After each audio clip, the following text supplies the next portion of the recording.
Everyone loves Stain, if you could not tell by the plethora of videos on him and his ideology. I get it. I love Stain too, but one thing that I feel is being overlooked is the fact that Stain is not a whole concept in of himself, but rather a piece to a whole. More precisely, Stain represents the id aspect of Sigmund Freud's psychic apparatus, id, ego, and superego, or a direct translation, the conflicting philosophies of that one Chinese cartoon called My Hero Academia, and the bridge that will bring them together. I believe that id, ego, and superego all have parallels to characters in My Hero Academia. The best way to explain what I mean is to break down each of these concepts and how they relate to the story and characters. Stain is a pretty cool guy. He kills people.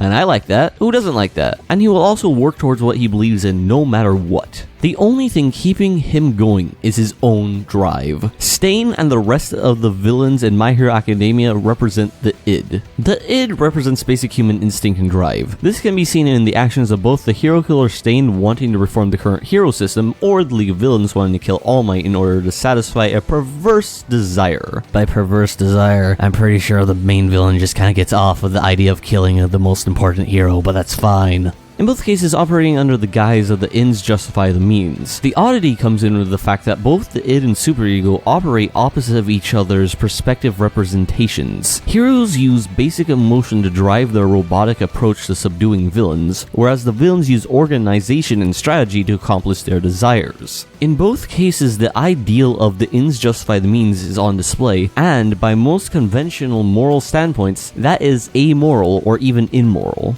This shows that both sides have their own systems of id, ego, and superego, but more than that, it shows there is not too big of a difference between what each side is after and how they accomplish it. As I will go into later, however, neither side ends up accomplishing their goals. That is until the ego comes in. Now, the argument could be made that the villains represent the superego, but since the villains are clearly working off raw emotion and the fact the superego can represent culture and the world around the id, or in other words, society and its teachings, killing bad, heroes good, and the fact superego is mostly employed by mentors and parents teaching the younger generation about the world and how to live in it, I think it goes without saying that All Might is a perfect representation of this, being a mentor and literal symbol of society's virtues, but also its downfalls. All Might failed to defeat One for All. His symbol of peace seems to make as much crime as it stops, and the hero system he propagates is a Sam more focused on glamour than heroism. Nevertheless, what All Might believes and in the lessons he teaches, if taken with a grain of salt, are generally the correct thing to do. That grain of salt is where the ego comes in.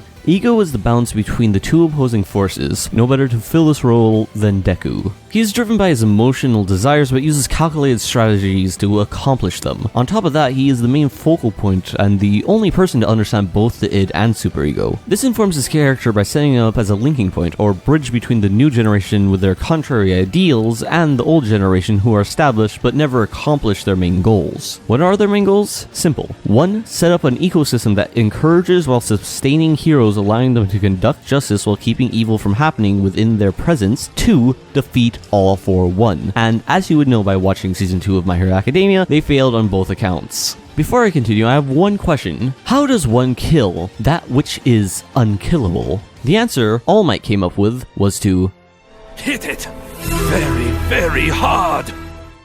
But something tells me it will not be that easy, or depending on your standpoint, it'll be far easier than killing an immortal man. I do not think Deku will defeat All for One by hitting it harder, nor do I think that is how he will go about combating evil at large. Instead of defeating All for One, he will befriend it, as in typical shonen fashion. More precisely, he will make a compromise with it. In other words, instead of fighting evil, he will find the root cause of why someone would commit a misdeed and rectify that instead, striking a balance between the ideals of the id and the superego, a la the same as the ego. Or, as a true hero would, solve the problem not with one's fists, but with their hearts, minds, and humanity. But, as Gandhi once said, who am I kidding? That's way lamer than just blowing shit up!